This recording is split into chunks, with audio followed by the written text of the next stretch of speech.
Right, talk us through this room. This is the control room.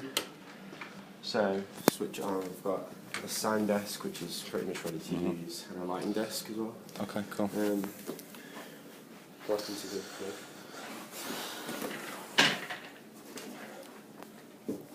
So we're just doing a test here, but talk us through some of the issues with radio mics that can occur. A common issue is when we have frequency clashes, so if there's things such as like Wi-Fi. It can what? RF can clash with Wi-Fi? Well, we've had it before, or what we think is Wi-Fi. It depends on the actual bands you're on, because you can get all sorts of different ones. Yeah. If somebody's got walkie-talkies or something like that. Yeah, so it's the same thing, because walkie-talkies can clash with each other from at different venues and stuff. But I mean, we've got that pack, and we've got describe what piece of equipment that is. That's a receiver, and there's 2 channels built into it. So there's 2 mics which it caters for, and there's 2 channel outputs. And I don't know what specific frequency they're on, but they're on a different frequency to the other microphones we have, which are on 2 separate receivers for each mic. No, sorry, 1 separate receiver for each mic. 1 per mic. And yeah, I'm not sure which one clashes more. But we seem to have a lot of issues with some sort of clashing here. So when testing this, what sort of things are you looking for in regards to errors? Or, I mean, you've mentioned about Wi-Fi and clashing frequencies. That's quite a big problem. What sort of other maybe minor issues might you find? We need to always make sure the battery. Okay. Like before every show or rehearsal, we need to swap the battery to make sure it's not going to cancel on us. Yeah. How about dead spots on the stage like this? Yeah, we need to do a big range test, so we need to, it's quite simple, we can just walk around with the microphone beforehand and just make sure we know what it's capable of. If there is a dead spot on the stage, what do you do then? We can plug in an aerial, well, not with this one, but with our others, we can plug in larger aerials, okay, which can help with, the reception. So plugging the receiver into the mixer means what sort of control do you have over the sound? Well, it means we have direct control right here, so it means you can do all the things you normally do with the mixer, which is your sound's going. I mean, you'd have less if you plugged it into like a block rocker or something, but you get all the usual stuff, so you get your EQ and your compression.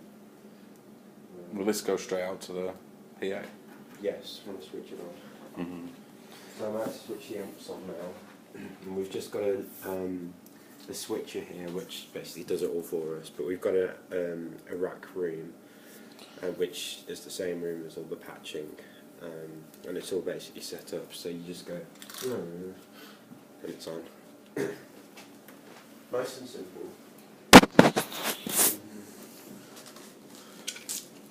So what's that doing, that amp? It's switching what on?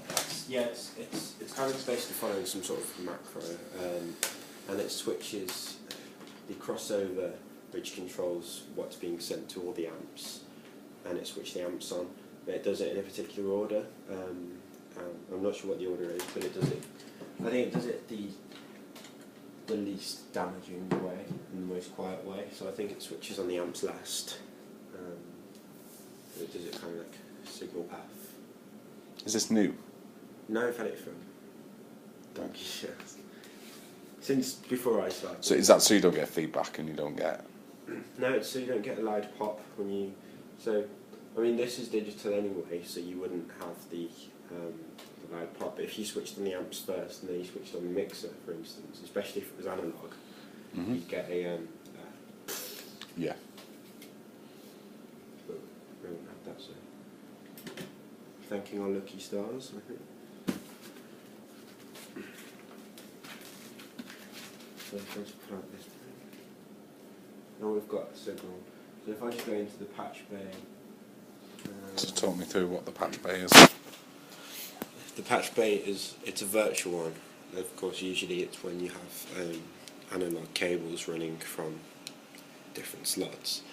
and it's kind of daunting. I mean, I'm still having to look and think about what I'm doing, but it's basically where you send inputs from different sources to the actual channel on the desk, or you send to different outputs such as auxiliaries or speaker systems.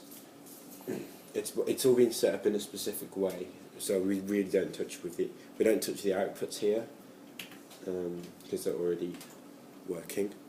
But what I'm doing now is getting these two channels to coordinate with the actual according to channels on the desk. Because at the moment they've been set up to be taking from the wall boxes left and right. Okay.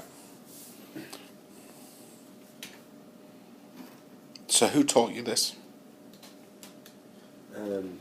It's a combination of learning in college before I came here. I did music tech, and just learning from the different technicians here as well. So Have you learned more doing the apprenticeship by sort of experience? yeah, because it's more you more like learn on the book when you're at college, and you kind of see it happening, and it's a lot easier to understand. Personally, I'm quite a practical learner, so it's a lot easier to see it happening and then do it yourself. And then, so if you look at the PFR here, so when I'm speaking into this mic, you can see that we've got a signal. So if I just bring that up, we should hear something. And yeah, so luckily it's worked this time.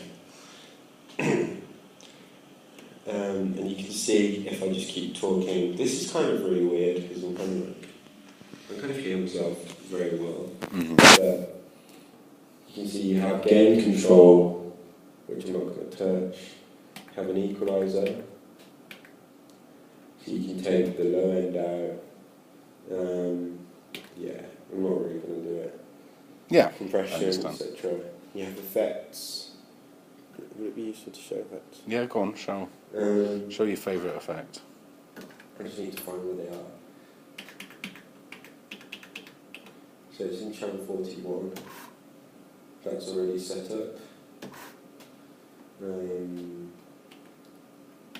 So if I send this to this auxiliary, I'll have an effect. So that's already ready to go.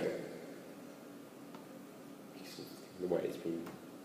And if I send it to the other auxiliary, I'll get the delay which is on the other effects channel. Hopefully. Yeah. So I'm going to hello. So that's for when a character's walking through a cave or something. Yeah. It's very useful. Okay. Cool. Thank you.